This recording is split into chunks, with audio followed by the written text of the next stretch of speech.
बताएं। श्री राम जी कराए हेलो कराओ भाई। हाँ जी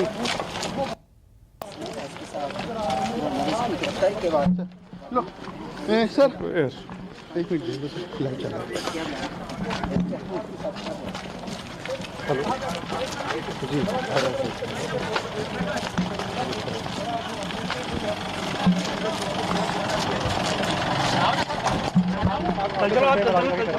आगे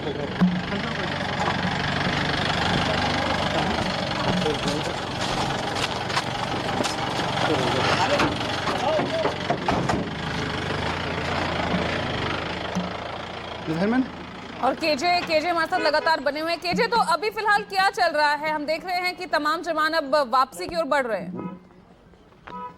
लो फटाफट आओ। सर गिरफ्तारी हो चुकी है क्या? नरेश मीणा ने खुद को सरेंडर करा या गिरफ्तार? उन्हें हिरासत में अपने साथ ले जा चुकी है। हाईवे जो कि गांव से अंदर जाने के लिए करीब 1.5 किलोमीटर जाना पड़ता है, वहां तक पुलिस के करीब 500 से भी ज्यादा जवान और अधिकारी मार्च करते हुए आए थे और लोगों को समझाइश करते हुए आए। लोगों को समझाने की कोशिश की थी कि आप बीच में ऐसा कोई काम नहीं करेंगे जिससे पुलिस को सख्ती करना पड़े। गांव के लोग भी इस बात को अच्छी तरह समझ गए थे, क्योंकि कल उन्होंने गांव में हिंसा का एक बड़ा तांडव देखा था। कई गाड़ियां जली, कई घर टूटे, कई लोगों के चोटें भी लगी। तो ऐसे में आज जब नरेश मीणा को गिरफ्तार किया जा रहा था तो उस वक्त कोई बड़ा हंगामा कहीं कुछ देखने को नहीं मिला। पुलिस आई, सीधे उस जगह पे पहुंची जहां नरेश मीणा मंच बनाया हुआ था, धरना स्थल पर बैठे थे। उनके आसपास करीब 50 से 60 उनके समर्थक लोग थे। उन समर्थकों के बीच में से पुलिस गिरफ्तार करके नरेश मीणा को अपने साथ ले गई है।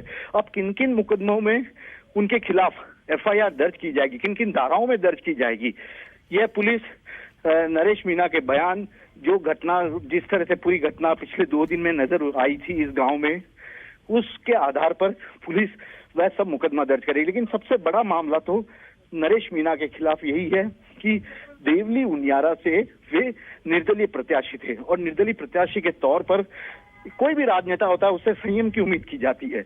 लेकिन यहाँ पर उन्होंने अपना आपा खो दिया, आवेश में आ गए और उसके बाद उन्होंने एसडीएम के सरेआम थप्पड़ लगा दिया था।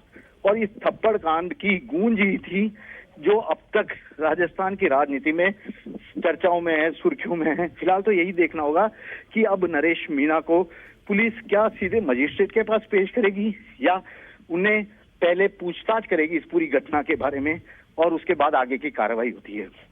जी, लेकिन केजे, वाकई में किसी ने नहीं सोचा था महज एक थप्पड़ कांड और उसके बाद गांव में इतना बवाल होगा, इतना यहाँ पर जिस तरह से आगजनी हुई, लाठियां भांजी गई, पुलिस के कर्मी हैं वो घायल हुए। इन सबके पीछे क्या कुछ नजर आ रहा है? क्या कोई रणनीति है? आखिर क्यों ये मामला, एक छोटा सा मामला, इतने बड़ा रूप लेता हुआ नजर आया? जी देखिए, इस पूरे घटना पर आप नजर डालेंगे, इसकी शुरुआत को यदि जानने की कोशिश करेंगे तो इस जो ये गांव था जहां पर देवली उनियारा में आता है, उस गांव में अचानक से ये नरेश मीणा यहाँ पर आए और यहाँ से समरावता, इस गांव का नाम है समरावता, और यहाँ पर आने के बाद उन्होंने ये देखा कि उनका जो ईवीएम मशीन में नाम होता है, क्योंकि वे खुद प्रत्याशी हैं, तो उन्हें लगा कि उनके नाम बहुत बोल्ड अक्षर में नहीं लिखे हुए हैं। जो चित्र उनका चुनाव चिन्ह है वह साफ दिखाई नहीं दे रहा। उन्होंने आपत्ति जताई।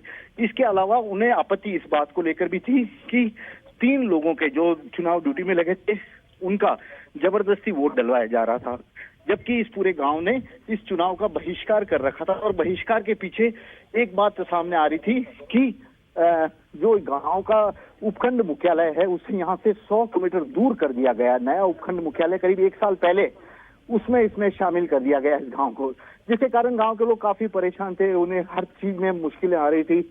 और ऐसे में इन्होंने यही कहा कि हमें गांव का मुख्यालय, उपखंड मुख्यालय वही चाहिए जो करीब 1 साल पहले था। सरकार को अपना फैसला पलटना पड़ेगा।